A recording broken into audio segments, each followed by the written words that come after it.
Hi lovelies, and welcome back to my channel. This is LondonMarieTV, where we keep it cute, classy, and always financially savvy. Today, my video is going to be a little bit different. If you see my other videos, you know that I usually have a lot of greenery in the background. I have a large bay window, but today is a little bit different. I'm calling this segment Sunday Teas. So on Sundays, we're going to have little chit chats and just kind of talk about the things that are affecting us as Black women, as female entrepreneurs, as Black mothers. I just want to give us a space where we can talk about different things that I know are affecting not only myself, but those that are around me. So today's topic is going to be about how to slow down. We live in such a fast-paced world where everything is just go, go, go, go, go. And I am completely guilty of being that type of individual. But when I had my daughter, life hit me like a freight train and was just like, girl, you gotta slow down. You have got to just take a step back and breathe. So I have my tea here in my favorite mug. I'm not sure if you guys can see that, but it says that motherhood is powered by Jesus, fueled by love, and sustained by coffee. This is not coffee, it's tea, but y'all get the gist. Don't sue me. Oh, that is so good. So first of all, I go really loud. Ew. But that is so good. It's green tea by Bigelow, and it was one that I had just randomly found, and I was like, let me just try this, because a lot of green teas that I've been trying recently have been very earthy, and I don't like to drink dirt. So I had to I was like, let me just try it again. So I got me a new green tea, and it's really good. I'll put the link in the description box below so that way you guys can check out this tea. Okay, so let's just go ahead and dive right in. I wanted to share 5 ways that have helped me slow down in life and to just really appreciate the little things and to smell the roses. So the first one is to create a morning routine. Every morning I get up, I do my morning stretches, and then I have my 15 minutes of gratitude where I do my 5 minutes of morning prayer, my 5 minutes of journaling, and my 5 minutes of morning affirmations. And that is just an opportunity for me to really appreciate the fact that I was fortunate enough to wake up and be blessed with another day.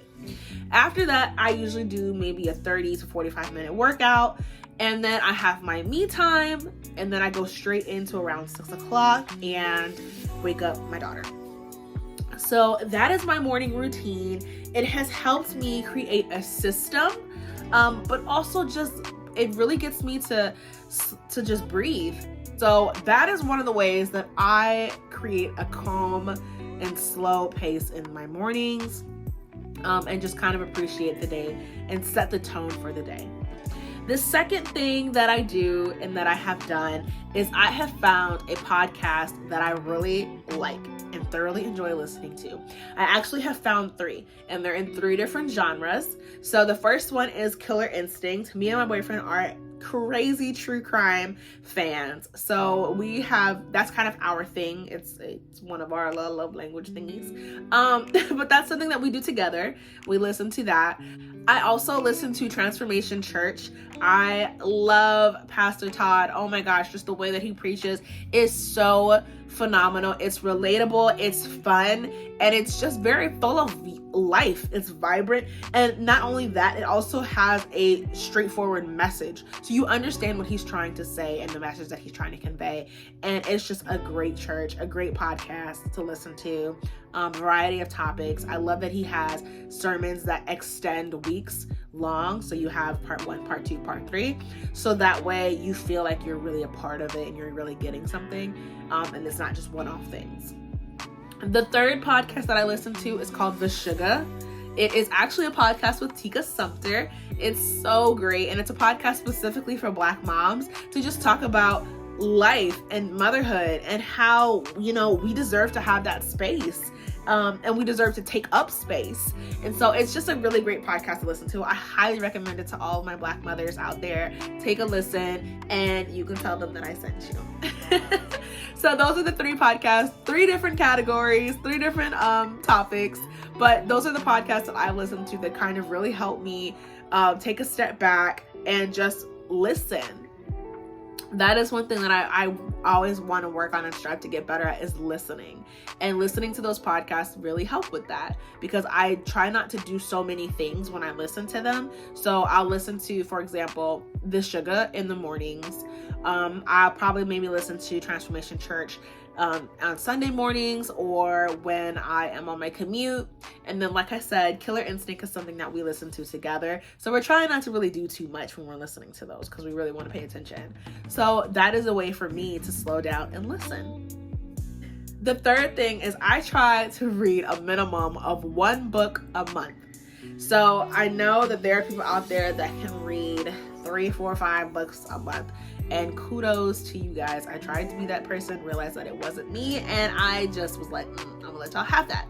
But if you read a minimum of 1 book a month, you end up reading 12 books a year, and that's still better than nothing. So I actually have a couple of books that I like to read and that I want to share with you guys, because I think that they are just great ways to really tap into your purpose, your plan for your life, and then also just some creative spirit and creative vibes that come from them. So the first one I have is Whiskey Words and a Shovel. This is actually a book by R.H. Sin. It's a Black author, and he has a couple. This is Whiskey Words and a Shovel 1. There's 3 of them, and this is actually a poetry book. So I don't know if you guys can see, I have all these tabs at the top, and all my other books are extremely tabbed.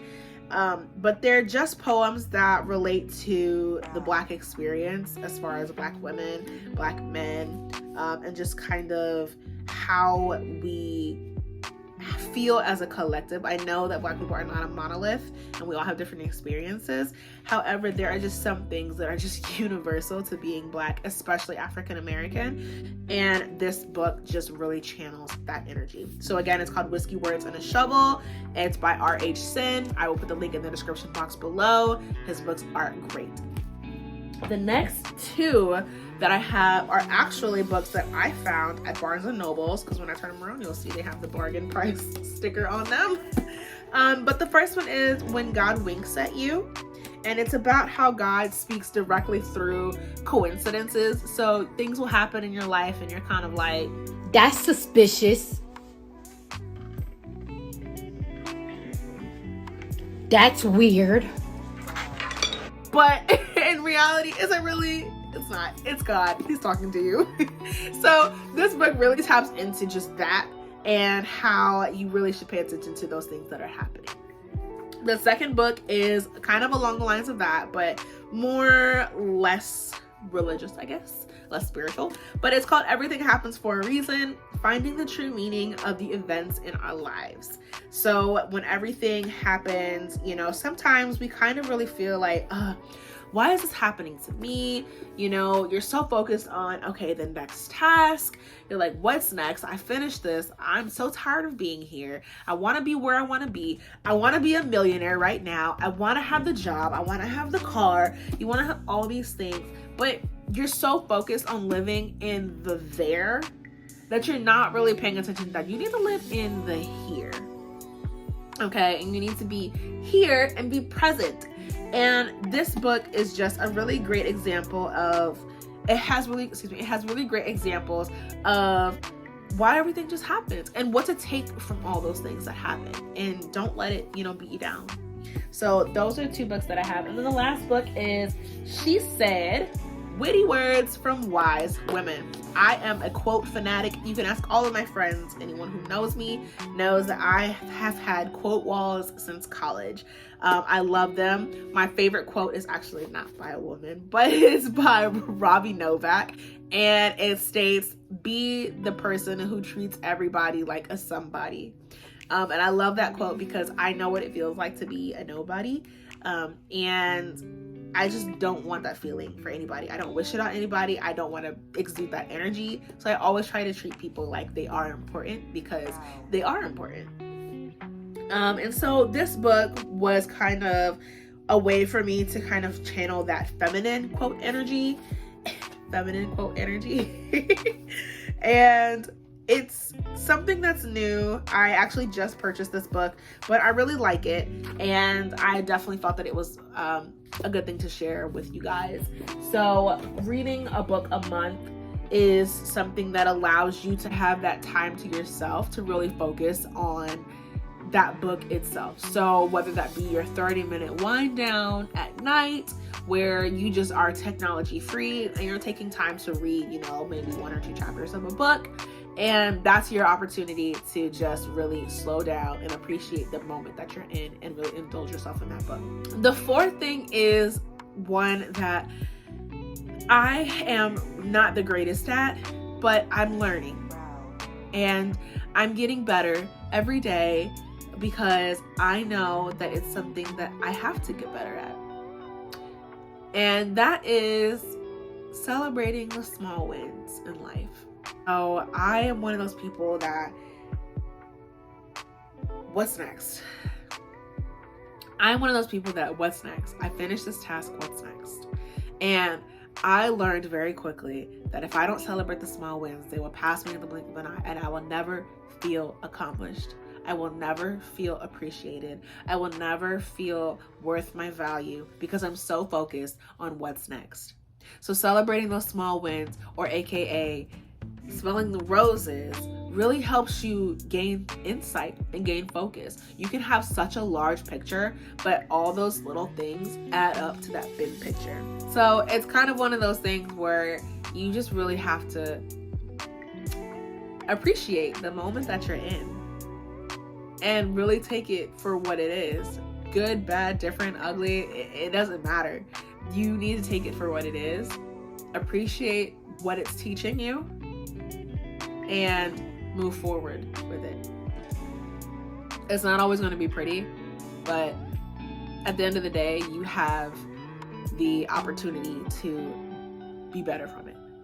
So take a moment, celebrate yourself, celebrate those small wins, and eventually in the end, you'll realize that that is what makes that bigger picture so much more worth it, because you celebrated yourself and your accomplishments and your goals along the way. So I'm not a perfectionist at it. I'm learning. Like I said, it's something that I'm getting better at every day, but it's one thing that I definitely wanted to share with you guys because I know that it can be a challenge for me, but I know that I'm not alone in that challenge. The 5th thing is to sleep. Girl, sleep, okay? My therapist gets on me all the time. Yes, I'm a therapist. My therapist gets on me about this all the time. Sleeping, okay? So what she actually told me is that I have a habit of punishing myself at night by not sleeping. And the way that she described it is because there are so many things that I didn't get to do in the day because I still work a 9 to 5. I have YouTube. I have my businesses. I'm a mother. I'm a girlfriend. Like, there's so many things that are going on that I feel like I possibly haven't had that time to myself. So I will punish myself at night by staying up later to try and fulfill that little void and then go to sleep. You can't do that. Because that's not preparing you for the next day. It's hindering you because you're feeling like, oh, I have to get this done. I have to get this done. I have to get this done. And you don't. It's okay. Make time for what you have to make time for, but don't punish yourself because you didn't have time for it. So in the evenings, prepare your bed. Get your pajamas, take your shower, take your bath, get everything ready that you need to do. If you got to meal prep. If you got to spend time with your family and, watch a movie, spend time with your family and watch a movie. But when that time comes for you to get in that bed, don't fight it. Don't fight it, okay? Go to sleep. Get your rest. That is how your body is naturally slowing down. So get your rest. Don't punish yourself. So those are the 5 things that I wanted to share with you guys as far as how I slow down in life, and I really appreciate the small wins and the place that I'm in and being present. And I thought that that was just something that would be a great topic for this video. So that's Sunday Teas, where we chit chat and we talk about things that affect us. So if you like what you saw and you like what you heard, definitely hit that like button and also hit that subscribe button, because you know you're gonna be back. So that's all that I have for this video. Bye, lovelies.